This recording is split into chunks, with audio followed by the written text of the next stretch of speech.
Well, many thanks for joining us this particular evening on the 22nd day of December 2023, just 2 days away from Christmas, by the way, and around 9 days before we wrap the year up. But this is a Lookup Weekend, and remember you can watch this bulletin live on our Facebook and YouTube pages on a day that the former tourism CS, that is Najib Balala, and his PS Lea Guyo were arrested and released on, of course, on a cash bail of 1 million or bond of 5 million on grounds of, procurement fraud they committed in the year 2010, 2012 and 2013. Now that, among many other stories we've prepared for you tonight, first of all, let's have a look at what's making headlines.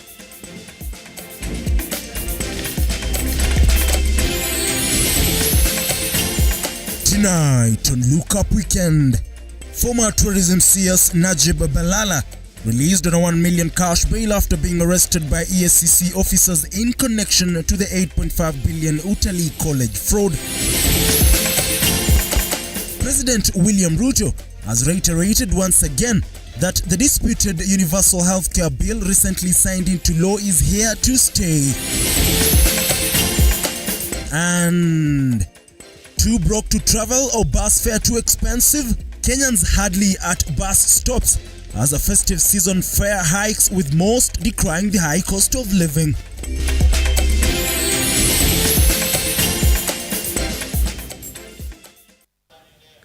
Now, welcome to the program. I am Ian Keitani, and our sign language interpreter is Josephine Oko. Now, former Tourism Cabinet Secretary Najib Balala has today been released on a 1 million cash bail or a bond of 5 million. Balala and his former Principal Secretary Lea Guyo were released after being arrested in connection to procurement fraud and irregular payments amounting to 8.5 billion. The former Tourism Cabinet Secretary was arrested last night alongside the former Tourism PS Lea Guyo, Joseph Odero, the managing partner West Consult Engineers, and Florangina, the former ICT manager of the Tourism Fund. The four were arrested over procurement fraud and irregular payment of Kenya shillings 8.5 billion in the construction of the proposed Ronald Ngala Utali College in Vipingo. The Commission completed the case involving allegations of procurement fraud and irregular payment of 8.5 billion Kenya shillings in the construction of the coast branch of the Utali College. Therefore, after completion of the investigations, the Commission forwarded the file to the DPP, who has concurred with the recommendations of the Commission to charge former Ministry of Tourism officials, and therefore the Commission yesterday arrested 3 out of the 16 suspects. They, however, pleaded not guilty, with the former CS and his PS Lea Guyo released on a cash bail of 1 million shillings or 5 million bond, with Odero set to be released on a cash bail of 800,000 or a bond of 3 million with a surety of a similar amount. Each of the first and second accused persons is admitted to a bond of 5 million with a surety of like amount or a cash bail of 1 million. The 17th accused person, especially on account of age and health, is admitted to a bond of 3 million, surety of like amount, or a cash bail of 800,000. In the first count, Balala and Guyo were charged that on December 13, 2010, within Mombasa County, as the CS and PS in the Ministry of Tourism and Wildlife conspired to hire a private consultant against the cabinet decision, a decision that led to an irregular payment of Kenya shillings 3.3 billion. The two were also charged with defrauding the ministry another 159 million in 2012 and 2013 through similar irregular payments. Apart from the former CS, the other suspects have been ordered to surrender their travel documents, with the case set for mention on the 28th of this month. Each of the second and 17th accused persons will be required to deposit their passports with the ESCC. So, Council, we have the mention on 28th of this month for plea for the suspects in custody. The first, second, and 17th accused persons are exempted from attending on the mentioned date, and the accused persons will be supplied with witness statements and any other documentary or any evidence the ODPP wish to rely on. Ian Keitani, Lookuptv. Of course, we'll be following up that story for you, including next week when that particular, of course, case will be mentioned. On to matters healthcare now, and President William Ruto has reiterated once again that the disputed universal healthcare bill recently signed into law is here to stay. The head of state says despite ongoing court cases, the law is not, despite the ongoing court cases, is not going back to his decision to have all Kenyans access affordable healthcare. As our reporter Henry Tende now files, President William Ruto has assured those that are the lowest cadre of the economic pyramid and unable to pay monthly premiums for the healthcare scheme will have their medication covered by the national government. If you thought President William Ruto will relent on his push for reforms in the health sector due to the ongoing case in court, then you are wrong. Today, President Ruto has reaffirmed his dedication to the delivery of a universal health coverage for all citizens. This move, President Ruto says, will alleviate suffering for a majority of Kenyans who are grappling with high cost of medication. Tumekubaliana ya kwamba tunabadilisha vile ya kuendesha mambo ya matibabu Kenya. Ndio tuhakikishe ya kwamba hakuna mtu atauza mali yake tena ili kulipa gharama ya hospitali. Watu wengi, mtu anaenda hospitali hapa referral Eldoret, bili inakuja milioni 1, milioni 2, milioni 3, inauzwa ng'ombe, inauzwa shamba, inauzwa plot, inauzwa nini ndio iende ilipiwe hospitali. In the current National Health Insurance Fund NHIF, private Kenyans contributing to the scheme pay a uniform 500 shillings. In the new law, Kenyans in formal employment will contribute 2.75% of their salary to the scheme, while those outside employment will be assessed to cap their payments on individual basis. President Ruto says those unable to pay, government will pay for them. Kuanzia mwaka ujao, kila mtu atapata bima ya afya. Kila mtu. Hata yule wewe huna pesa ya kulipa, tutakupatia bima ya afya na tutalipa kama serikali. Wale saa hii mko na NHIF. Si watu hapa watu wako na NHIF? Hebu nione wala wako na NHIF hapa. Bas, nyinyi ambaye mko na NHIF na mnalipa shilingi 500. Sawa? Tumesema tuta assess kama mapato yako iko chini kidogo, tutakupunguzia hiyo 500, utaanza kulipa 300. Even as President Ruto pushes for a universal healthcare coverage, indications are that much needs be done before this dream is realized. Results from recent health facility census released by the Ministry of Health paints a picture of an ailing health sector, with only 40% of all healthcare in the country now NHIF accredited. Additionally, less than 10% of health facilities are adequately equipped to offer healthcare. Of all the facilities in this country, only 7% are ready to provide services. And that only 6% of the tracer pharmaceutical services are available in facilities. Ladies and gentlemen, our most pressing need now is a much greater convergence of all stakeholders towards the common goal of an improved healthcare delivery system. President Ruto is convinced it is just a matter of time before his manifesto comes to fruition. He says he has a plan to deliver on his promises. Henry Tende, Lookuptv. Thank you very much, Henry Tende, for that particular story. A hiked bus fare is one of the reasons Kenyans are staying in the city. Despite this being a festive season where mostly Kenyans travel up country to spend holidays with their family, our reporter Robert Chacha took to the streets of Nairobi to assess the transport situation and files the following report. As the Christmas celebration mood engulfed the globe, Kenyans in Nairobi trooped to the different bus stations to book tickets to their various destinations.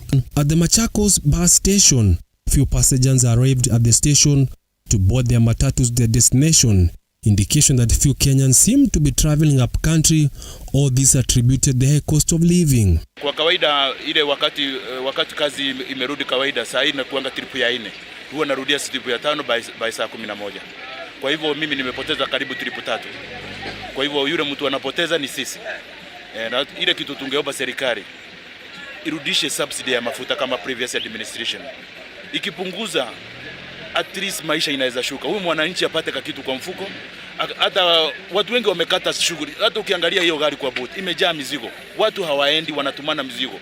Wanakata zile shughuli zao za kila siku. Imechangia kwa sababu ya uchumi vile iko na mafuta vile iko, ndio imefanya tukajaribu, watu wanajaribu tunasukumana na wao ili tuone kama wengine wanaenda kwa Christmas washerekee na watu wao huko nyumbani, lakini ni wanajaribu kidogo. At the railways bus station, various passengers are booking their tickets at last hour. Christmas ya jana fare ilikuwa chini, at least wengine tulienda na 18, wengine walienda na 20, hiyo 2000 hapo sasa, lakini hii ona tuko leo ni 22. Christmas ya iliyopita fare ilikuwa chini, lakini mwaka hii iko juu sana. Hakuna pesa, unaona? Ya gali kitambo tulikuwa tunaenda na 12 ama 1000 ikienda sana. Lakini saa hii unaitishwa hata 1800 ama 2000 ndio unafika Kisii. Kenyans now want reduction in the cost of fuel, which they say will ease their pain. Tunaomba serikali wetu, alisema Januari mafuta itakuwa chini. Vile alisema hivyo ihiwe hivyo. Cost of petroleum has increased the level of traveling in this country. Many Kenyans plead to the government to at least lower the petrol that had resulted in the high cost of living, as well as increasement of the bus fare to their villages. Robert Chacha, Lookuptv from the Ena Coach, Nairobi. It's actually refreshing to see Robert Chacha moving away from the sports desk to join us in the newsroom. Now, a few weeks ago, after the High Court declared the housing tax unconstitutional, saying it lacks some comprehensive legal framework, IQSK, a premier professional association representing quality surveyors in the country, has supported the affordable housing project, saying they are deeply concerned that should this program be stopped, not only will there be loss of jobs, but also lack public confidence in the project. Warimo Kimani with the details. With the vision for economic revolution, President William RUTO rolled out a plan to fight the rapid lack of job opportunities in the country, and the plan was the affordable housing project, which has continued to receive different objections from different groups as Kenyans continue to be subjected to the housing tax after the High Court granted the government a stay on the orders until 10th of January 2024. Different groups and associations have been on the front line of weighing the unsovereign levy, with the IQSK today confirming that they are in support of the ongoing project, saying it's a means of delivery of decent housing in the country. The first set is, why is IQSK supporting this? It's because of the spirit of the fund. It's supposed to be a means of delivery for decent housing for Kenyans. According to the statement of the president of the IQSK released during a presser today, for the last 40 years, Kenyans have been in a housing crisis with no significant investment made for the social housing in the country, and hence this might be the right move for the country. Do we need a levy that should support the delivery of houses? The answer is yes, because where would the source of funding then be if it's not the levy? We support the levy in as far as it's a means for job creation and economic renewal, but more important, as a means of creating decent housing in Kenya. The association, however, did not fail to mention some of the gaps looped in the housing tax, majorly the discriminatory aspect, as prior mentioned by a bench of judges who took the case to court, but on the other hand, urging Kenyans to be patient with the project since it's a working project and it might take time to gain trust. The issue is it unfair for an employee to be taxed to carry the burden of the housing levy? So that need to be corrected. It's not perfect as it is, but it is work in progress and can only get better. This as President William RUTO still maintains his stand on affordable housing project, insisting that it will create employment opportunities in the country. Na mimi nataka kuajiri vijana 1,500 kila mwaka. Januari mimi naanzia hapa Eldoret. Tunajenga nyumba 10,000 hapa Eldoret na mimi nakuja kuanzisha mwenyewe. Kimani, Lookuptv, Nairobi. Of course, like President William RUTO promised, is that the aim is to construct at least 250,000 houses annually. Now, residents of Mayala in Naivasha, Nakuru County have raised concerns over the deaths of over 5 minors in the last year from one of the controversial sects in the area. The residents want the Church of God investigated and their leaders arrested over failure to take their minors to the hospital, leading to their deaths. Investigations are ongoing after the church leader fled the area. Abi Kadenyi with more. Residents of Mayala in Naivasha County are in utter shock after the deaths of 5 minors in a church which is suspected to be a cult church.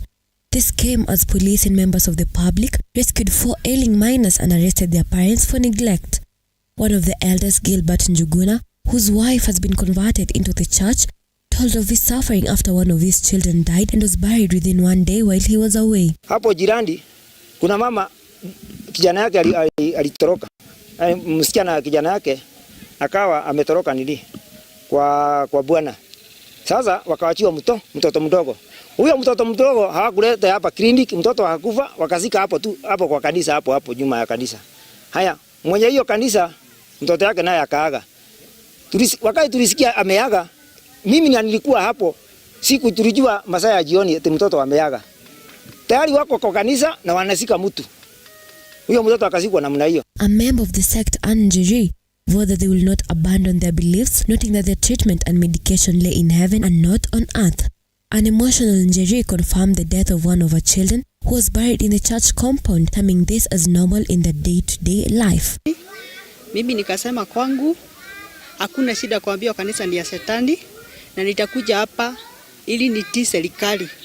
Alafu kukakuwa ati watoto wamegojeka ati nimewaweka kwa nyumba. Sikatai walikuwa wamegojeka na hakuna mtu agojekangi hii area hata pale pengine na wanapona. Mimi imani wenye nimeitikia wanasema serikali wanasema ati tunaambiwa na mhubiri wetu atanaitwa John Shege.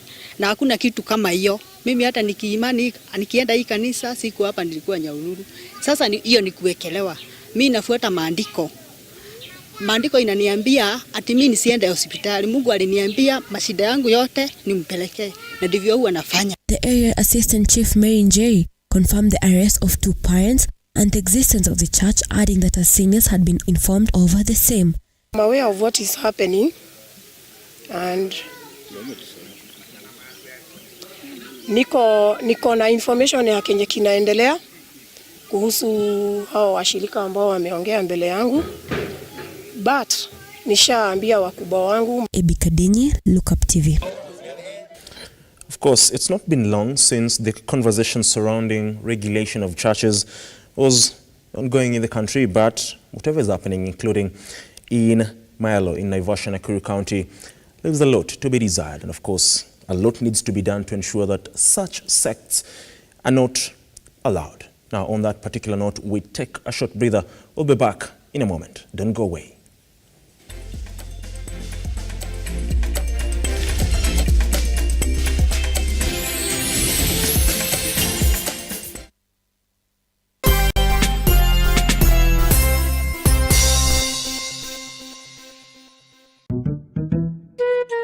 What about mambo fantastic if not scholastic? Chota kuchota na Hatia Supermarket imerudi. Ukifanya tu shopping ya shilingi 1,000, wewe unaingia kwa promotion ya chota kuchota na Hatia Supermarket. Watu wanaendelea kushinda ndani ya Hatia Supermarket. Ni yangu.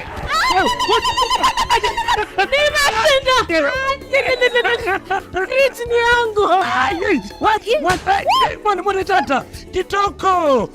Wewe na umeshinda nini? Yote. Sasa Karibu ndani ya Hetia Supermarket uweze kuchota kwa wingi kabisa. Watu wanasema nini? Nakwambia kwamba chota kuchota. Unangoja nini? Magari 7 za kushindaniwa, TV, fridge, microwave, shopping vouchers, school fees vouchers, instant prizes na zawadi zingine kemkem. Chota kuchota imethaminiwa na Hetia's Oven Fresh Bakery, Gigabyte, Mount Kenya Milk, Clover's Food Products, Velvet, Magic Drink, Pwani Oil, Arenco, Fruit Juice, Masterchef, Toilex, Coolsip, Mika, Wash Ultra, Philos, Pristol, Nivea, My Choice, Ushindi, Fresh Fry, Arimis Jelly, Cabernet Water, Dettol, Ketepa, Meta, Glucose, Coca-Cola, Rosy Tissue, Big Giant, Elbins, Unilever, Fresh, Unga wa Dola, Blue Band na Pasta Star. Shindano la chota kuchota linaanza tarehe 1 Disemba hadi tarehe 10 Februari mwaka 2024. Hetia Supermarket, a world of choice.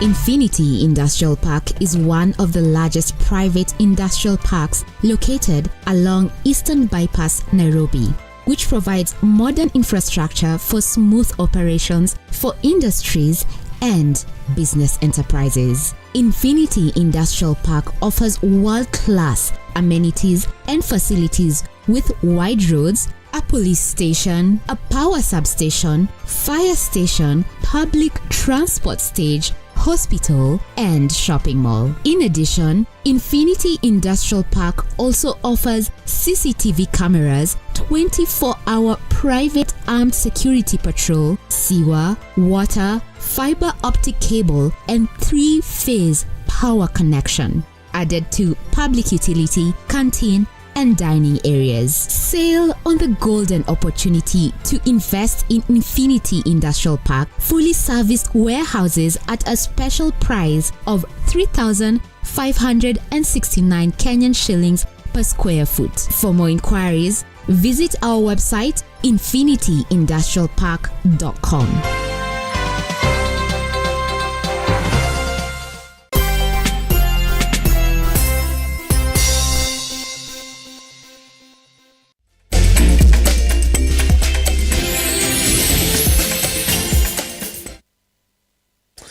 Now, thank you very much for staying with us.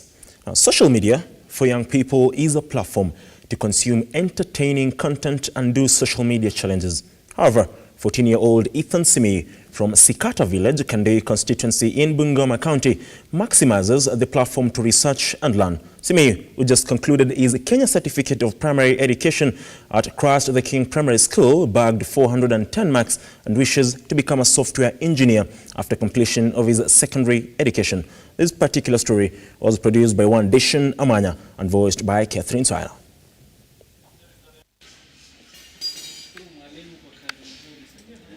Technology. It has been a hot potato in the society, with some people believing it erodes the society.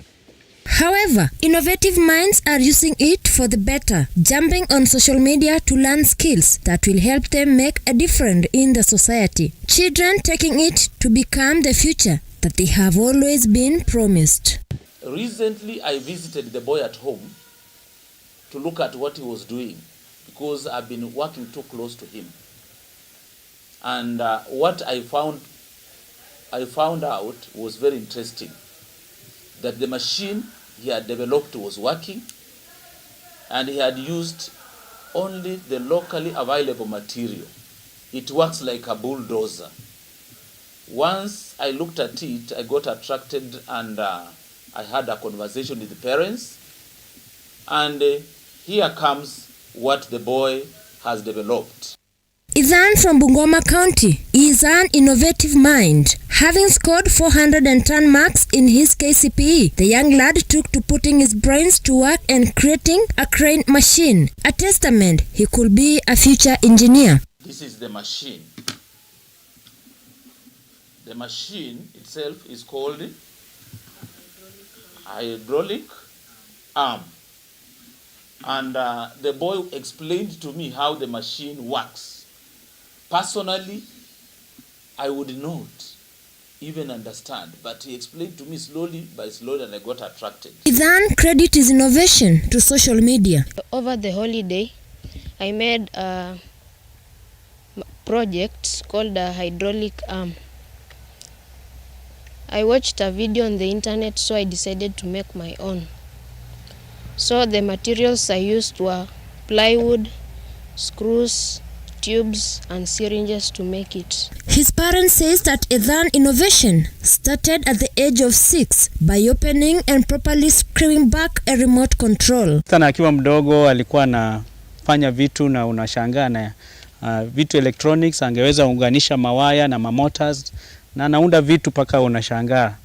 Na hata sisi kama wazazi, mimi kama babake nimekuwa nikimuunga mkono because najua kwamba hii ni talanta ambayo najua inaweza kumpeleka mahala pa juu zaidi. Question now is what contributed to Ethan's creativity.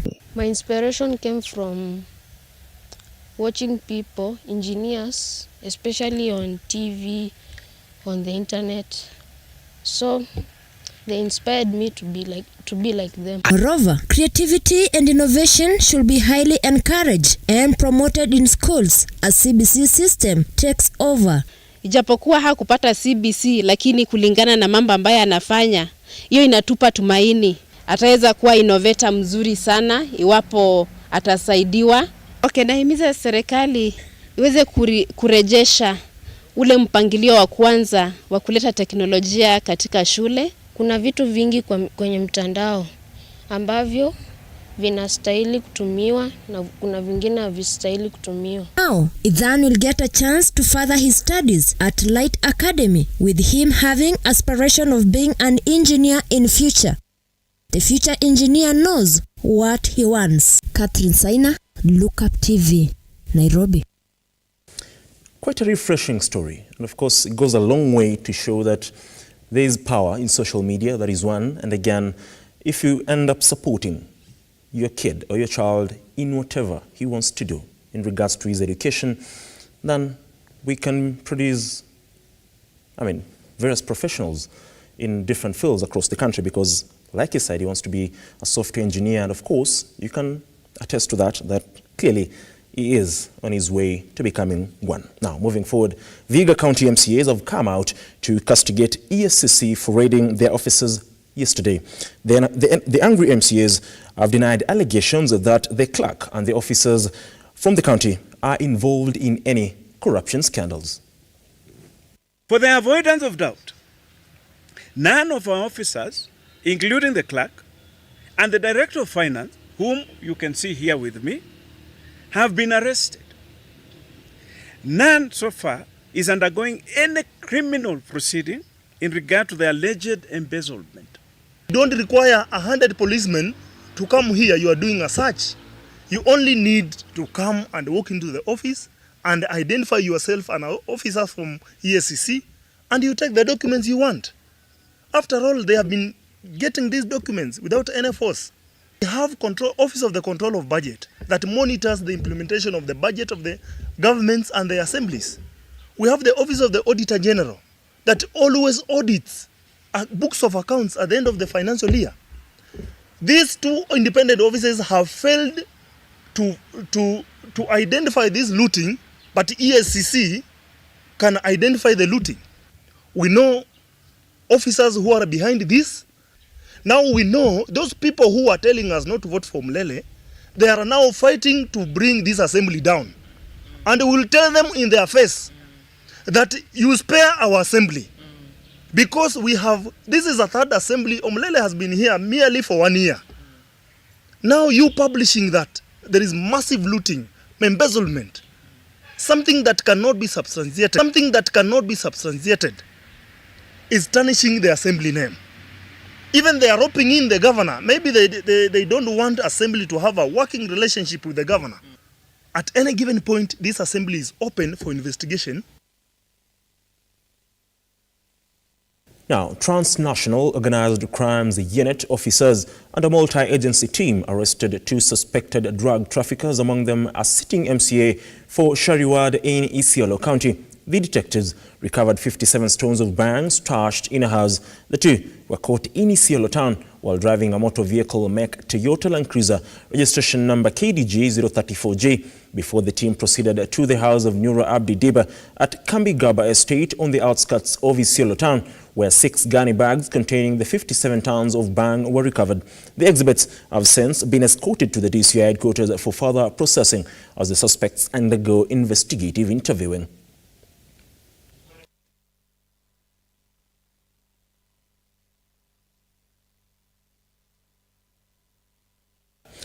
Now, on that note, we take our second breather. We'll be back with matters, tourism, and of course, sports as we wrap up this bulletin. Don't go away.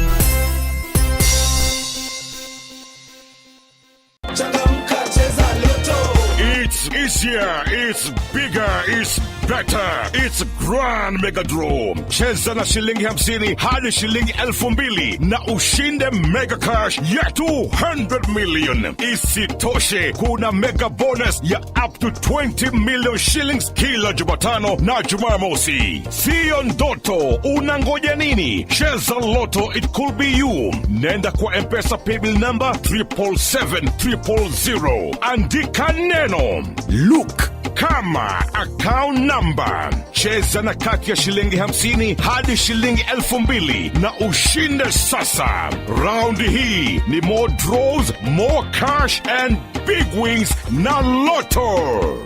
Over 18s only. Gaming can be addictive. Play responsibly. This message has been approved by the BCLB.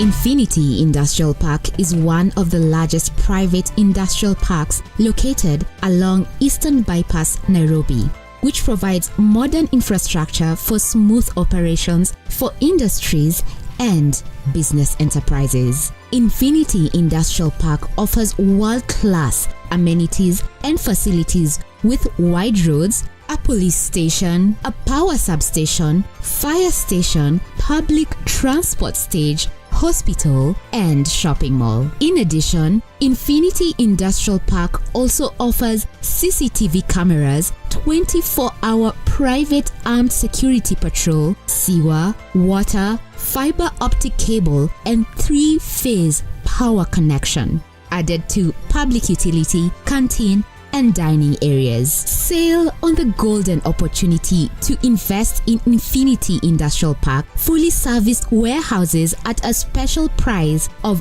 3,569 Kenyan shillings per square foot. For more inquiries, visit our website infinityindustrialpark.com.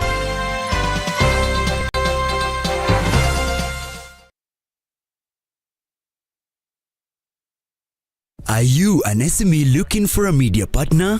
Look no more, as Lookuptv got you covered for all your visibility and marketing needs.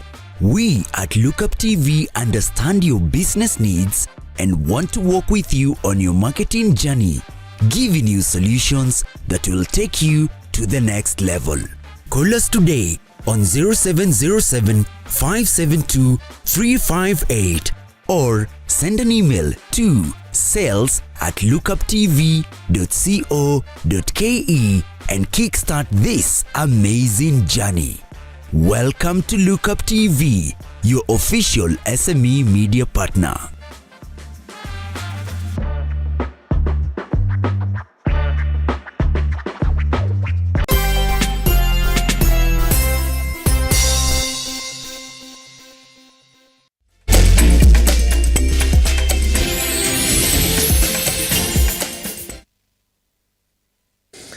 Now on to some tourism matters, and hoteliers in the world-famous Masai Mara National Reserve are reaping big ahead of this year's Christmas and New Year festivities.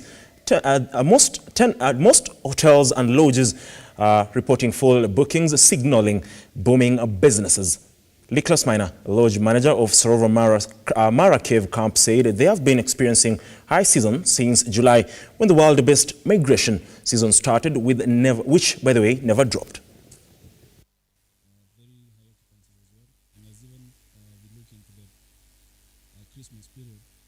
We are looking at very high numbers in terms of occupancies. As a lodge, we have taken initiatives to make sure that we are ready for the festive and for the Christmas period. The major ones of them is, of course, setting the mood for Christmas. As you can see, the decorations that we have for Christmas. You can see our ginger house, which for this year we've decided to have a Maasai-themed manyata for our ginger house. Mara is well protected, and since we have 300 and above rangers within the reserve, they do their patrols in all corners of the reserve. So coming to Masai Mara is very safe. Tourists and tour guides coming to the National Reserve to observe rules and regulations of the park, to make sure that the wildlife are not harassed. And we have a management plan in place, of which we are following it to the letter. We have planned as a county government to make sure things are taken. Now, religious leaders in Machakos County have urged drivers to be more vigilant during this festive season and avoid the rampant road carnages. Now, the leaders have called on motorists to keep alcohol at the bay while driving, at the same time appealing to the passengers to avoid overloaded vehicles. This and more in our news wrap. Machakos County Attorney James Kadhili underscored the need to reinforce use of alcohol on roads to ensure drivers are in the right state of mind. According to Kadhili, passengers sometimes may not be aware if the driver is under the influence of alcohol, urging them to speak up in case they notice any drunk drivers. However, there has been an argument in court whether the tool is hygienic. His sentiments were echoed by Archbishop Machakos Diocese James Mutungi, who advised drivers not to be in rush, not to be under alcohol influence, and to drive carefully. Yes, we have had a moment when alcohol was attempted to be introduced in our traffic systems. Yes, it did not pass some certain standards because of hygiene. Again, also, we find that we did not have the proper and adequate legislation to support the gadget. In other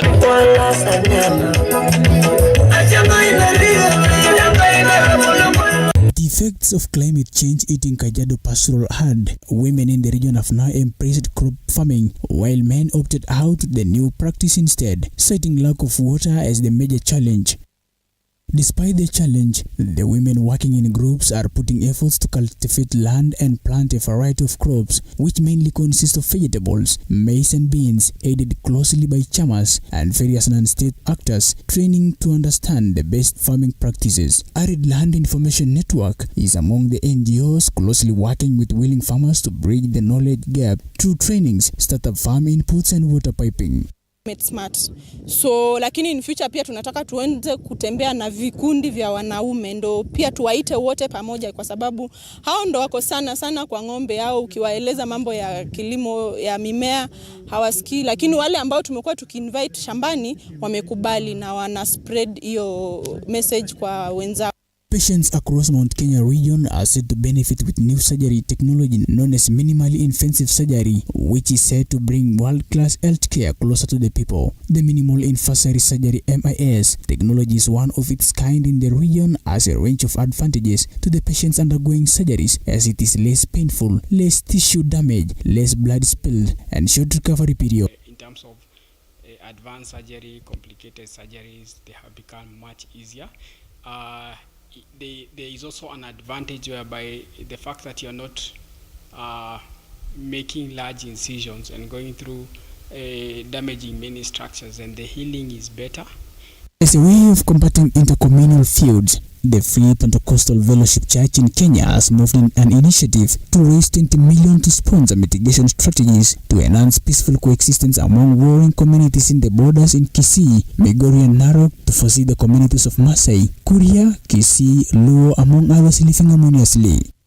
Kama kanisa sisi tunasaidia kuleta amani katika hizi borders za mahali kuna hizi vita mahali watu wanapigana kwa sababu ya maneno ya mipaka. Kama kanisa tunawasaidia, tunaleta watu pamoja, tunawajumlisha, tunawaongelesha, pia tunawaombea kama kanisa. Regan Lemeguran, runinga ya Lookup.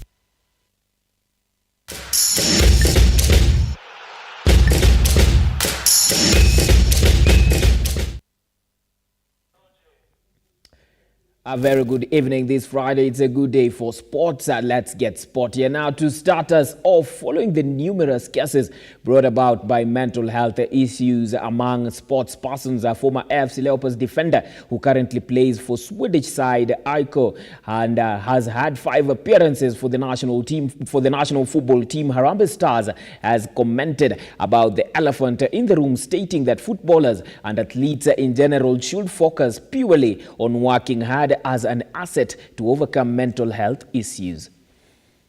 Remain calm na avoid social media. There are some days you'll play good, some days you'll play bad. So you try to balance, like to find a balance.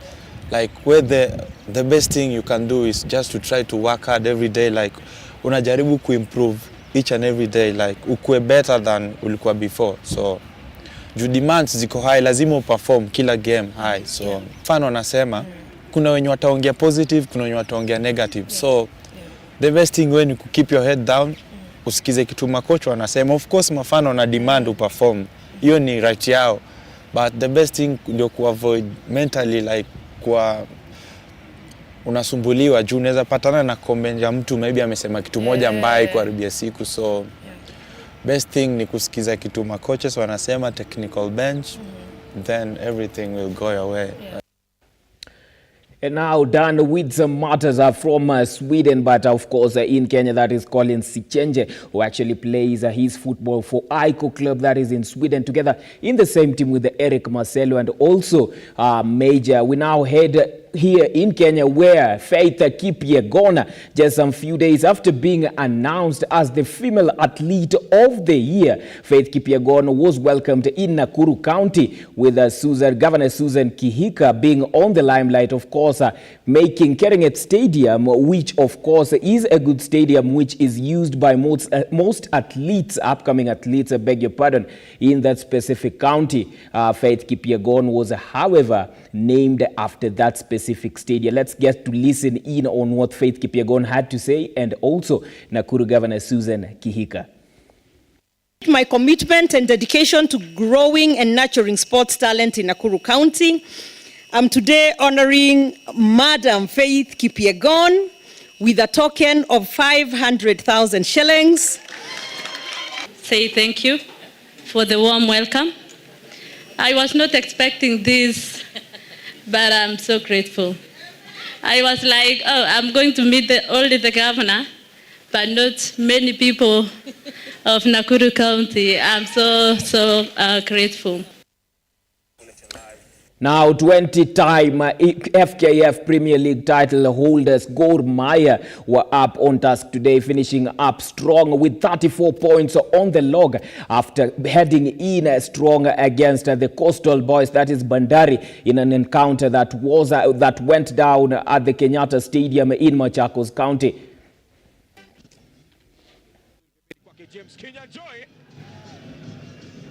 Jasiri na Himana, pembeni kwake William Wadri. Na kwanza kabisa mchezaji Ponyango tafuta Omondi Wino Bajaj kwake Austin, chenga vizuri Austin!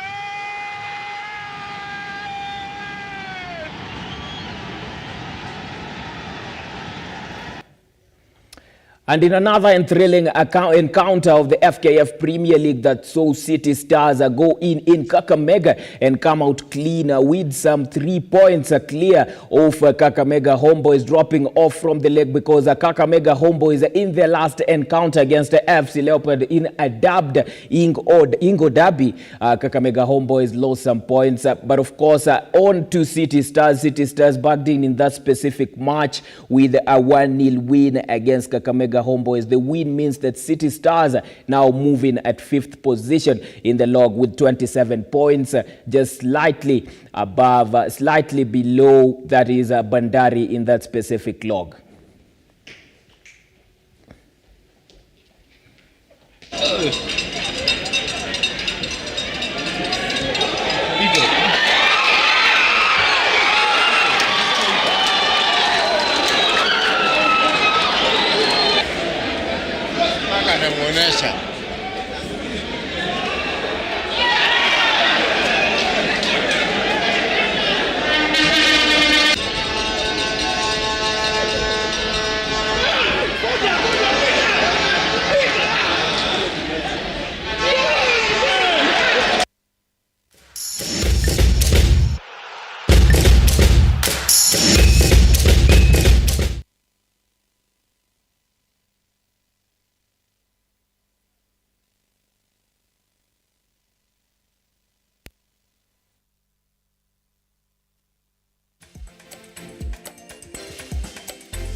Of course, that is all from our sporting desk with me, Ronje Kusimba. But of course, before we come to an end, I just want to hand over the baton to Keitani. Of course, Keitani, you just look like it's on a Friday and it's about to get down. It's about to get down, of course, but work must continue regardless. Regardless.